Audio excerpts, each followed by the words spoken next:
우리나라 가계대출이 2천조를 돌파했다고 합니다. 거기에 경매 접수 건수는 사상 최대치라고 하는데, 안녕하세요. 메신저 조용화입니다.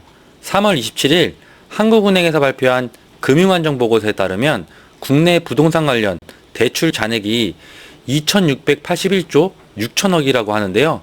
와, 이 중에 주담대 대출은 1,309조 5천억이고, 거기에 신용대출과 서민대출 대표인 이 카드론까지 포함하면 전체 가계대출의 한 60% 정도에 육박하는 아주 경이로운 대출 잔액이 나올 것 같은데요. 저도 누차 말씀드렸듯이 무리한 대출로 인해 이 경매 시장에 지속적인 매물이 접수되고 있다고 말씀드렸고요. 경매 시장은 부동산의 또 선제 지표로 불리기도 하잖아요. 우리가 좀 예의주시하면서 모니터링을 할 필요가 있습니다. 가계대출의 이 폭등은 결국 이 경매 시장의 데이터에 고스란히 또 확인될 수 있는데요. 지금 상황이 우리나라 이 부동산 역사상 가장 위험한 상황으로 보여지고요.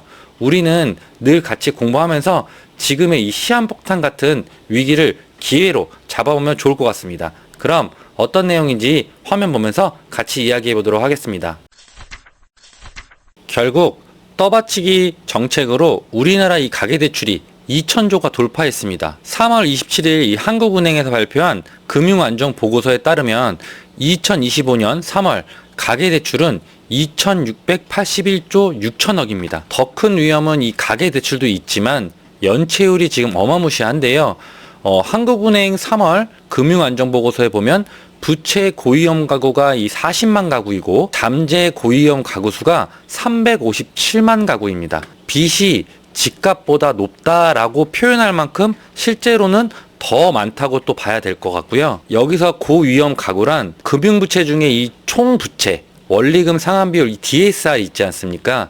이 40%를 넘어서 자산 대비 부채 비율이 100%를 초과한 가구를 뜻한다. 내 자산과 소득을 모두 합쳐도 지금 이 부채를 갚지 못하는 가구를 얘기합니다. 그냥 이 소득과 자산으로 부채 상환을 할 수 없다는 뜻입니다.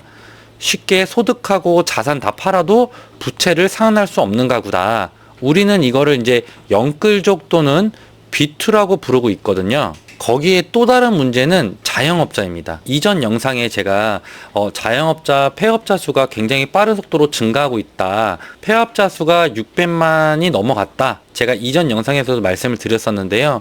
이 폐업자 속도하고 16년 만에 이 연체율도 최고치로 상승을 하고 있습니다. 자영업자 소상공인 이 전체의 대출 잔액 중에 56%가 다중채무자입니다. 대출 잔액이 진짜 전체적으로 얼마인지는 아직 데이터가 나오진 않았지만 100이라고 했을 때 56%가 다중채무자다. 그러니까 대출이 하나가 아니고 두 개, 세 개씩 굉장히 많은 채무자가 많다. 그게 자영업자 대출 비율 중에 56%가 넘는다. 굉장히 심각한 상황이죠. 20년 만에 경매 물건이 월 2만 건이 접수가 됐습니다.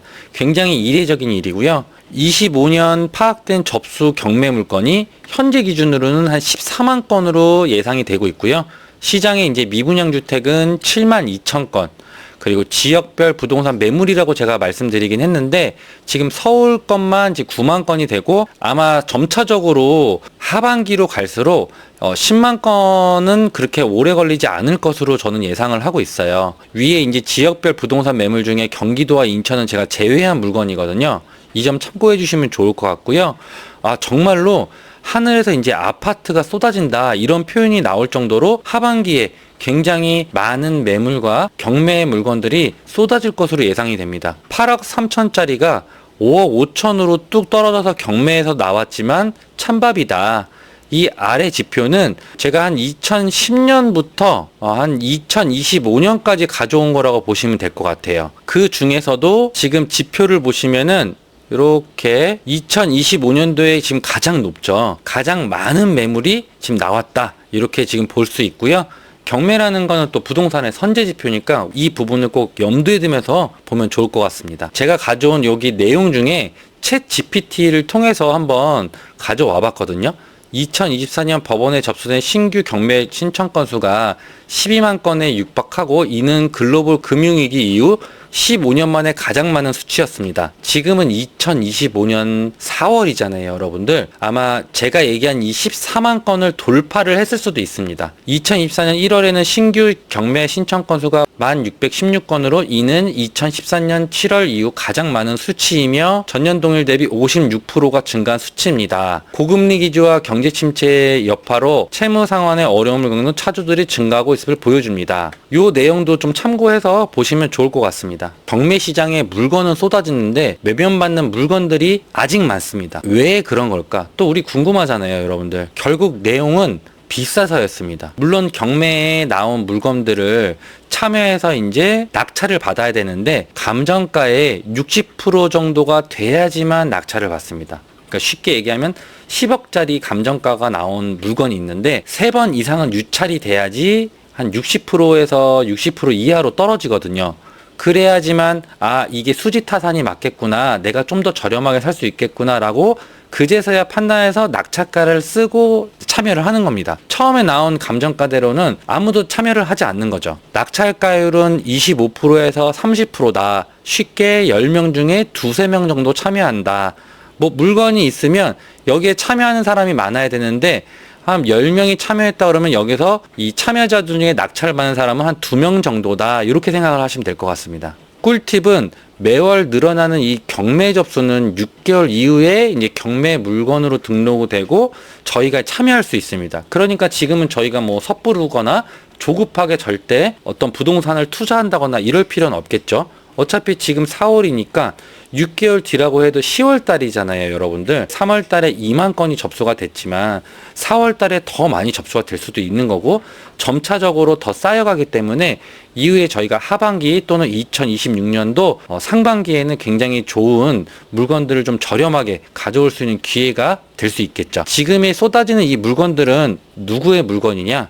영끌족들의 최후라고 저는 좀 판단을 하고 있습니다. 국내 이 가계대출 2,600조 원이 그 데이터의 증거다. 너무 많은 과도한 대출로 너도 나도 패닉바잉처럼 내 집을 구매를 한 거죠. 근데 그게 전부 다 고점이었고 계속 대출 금리가 올라가는 상황이니까 계속 더 이상은 버티질 못하는 거예요. 지금의 위기가 우리에겐 분명히 기회로 다가올 수 있다. 메신저 조용화의 정리화면입니다. 앞단에 있는 내용들 제가 늘 말씀드리지만 다 내용이 머릿속에 안 들어올 수 있잖아요. 그러니까 지금 메신저 조용화의 정리하면 시간만큼은 꼭 함축된 내용을 제가 다시 한번 전달 드리니까 지금 시간을 꼭 놓치지 않으셨으면 좋겠습니다. 첫 번째는 국내 가계대출이 2,681조가 넘어섰다.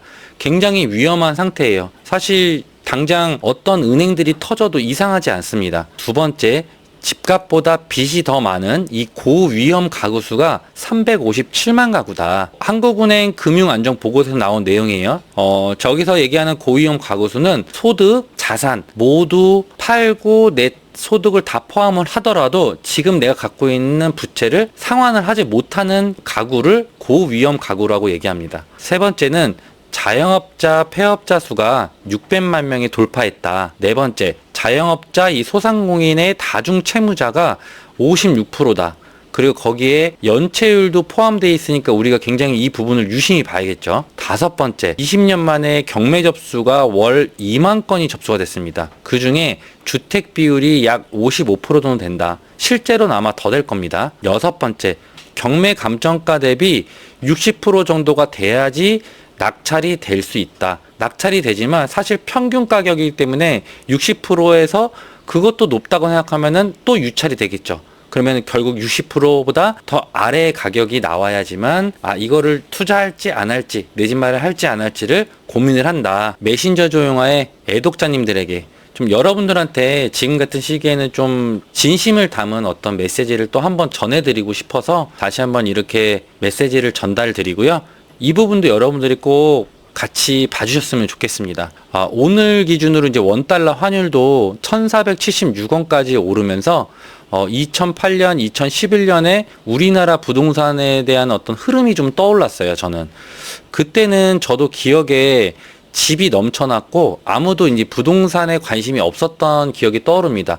뭐 당시 기사도 찾아보면 나오겠지만은 하우스 푸어라든가 아니면은 집을 잘못 사서 자살하시는 분들도 상당히 많았거든요. 그 시기가 좋은 경험이었다고 요즘은 문득 생각이 좀 듭니다. 지금 다가오는 우리나라 부동산과 이 경제 시황이 우리에게 굉장히 좋은 기회와 찬스로 점점 다가온 듯 싶고요. 다만 적어도 내 돈 현금은 꼭 준비하셔야 여러분들이 생각하셨던 어떤 지역이라든가 아파트에 맞춰서 내 집 마련을 준비할 수 있을 것 같습니다. 방금 했던 얘기를 꼭 잊지 않으셨으면 좋겠어요. 최대한 그 지역에 이 정도면 싸다 하는 순간이 분명 올 거거든요. 저는 앞으로 부동산으로 일확천금보다는 최대한 우리는 저렴한 포지션에서 이제 내 집 마련을 구매를 하고 시장 안정이 좀 되었을 시점에 시세 차익만 보더라도 충분히 잘한 거라고 생각을 합니다. 적어도 저는 그렇게 생각하고 있거든요. 인구 고령화도 있고 저출산 문제도 있고 지속적인 인플레이션, 이 얘기는 매년 늘어나는 이 통화량을 얘기해요. 한 2% 정도가 평균적이긴 한데 우리나라의 최근 발표한 잠재 성장률을 보면은 1.5% 이하로 밑돌기 때문에 여러 환경적으로 봤을 때는 우리가 생각하는 것만큼 많은 수익이 발생되기는 좀 어려워 보이거든요. 특정 지역은 더 오를 수 있죠. 하지만 더 많은 양극화가 생겨나면서 지금 앞서 말씀드린 이런 저출산이라든가 이 고령화라든가 이 부분은 굉장히 빨리 진행이 되고 있어요. 그래서 우리가 생각보다 집이 많이 남아 돌 수도 있다. 어느 지역에서는. 그리고 지속적인 인플레이션은 저희가 어찌됐든 우리나라에서는 통화량이 계속 증가를 해요. 사람들이 어렵다고 서민들한테도 돈을 풀고 신혼부부들한테나 자녀를 생겼을 때 지원하는 지원금들이 지속적으로 계속 풀리다 보니까 저희가 알게 모를 굉장히 많은 통화량들이 늘어나게 되면 자산 가치는 올라가는데 이제 원화가 쓰레기가 된다고 표현을 해야 될까요? 그러니까 여러분들도 이 부분을 좀 알고 있으면 좋을 것 같고, 지금 벌써 환율 자체도 1476원까지 올랐잖아요. 앞으로 더 많이 오를 것으로 저는 보고 있는데 개개인마다 생각이 틀린 거니까 제 얘기는 여러분들이 좀 참고하셔서 보시면 좋을 것 같고요. 항상 같이 공부하자는 취지로 여러분들과 이렇게 영상으로 전해드리는 점 꼭 알아주셨으면 좋겠습니다. 요즘은 경제 이야기가 참 무겁고 위험한 이야기들만 있다 보니 내용 전달하면서도 좀 마음이 무거운데요. 그래도 우리가 이런 시황들과 좀 흐름을 잘 알고 있어야 우리나라 또 경제와 부동산을 또 잘 활용하면서 재테크를 할 수 있고 우리의 또 자산과 가족들을 또 지킬 수 있는 버팀목이 될 것 같습니다. 그래서 우리가 또 이렇게 같이 공부하는 거니까요. 메신저 조용화 영상 놓치지 마시고 꼭 시청하시면서 우리 애독자님들에게는 좀 많은 도움이 될 것 같거든요. 그리고 4월 2일 날 그 트럼프가 이제 관세 발표가 있습니다. 아마 시장의 충격이 일부 있을 것 같기도 하고요. 여러분들도 너무 놀라지 마시고 전체적인 좀 추이를 보면서 제가 정리해서 또 여러분들에게 또 빠르고 투명하게 전해드리도록 하겠습니다. 그럼 오늘 영상은 여기까지 하고요. 항상 건강하고 진실된 내용으로 쉽고 빠르게 전해드리도록 하겠습니다. 지금까지 시청해주셔서 진심으로 고맙습니다. 오늘도 행복한 하루 되세요. 그럼 우리 또 만나요.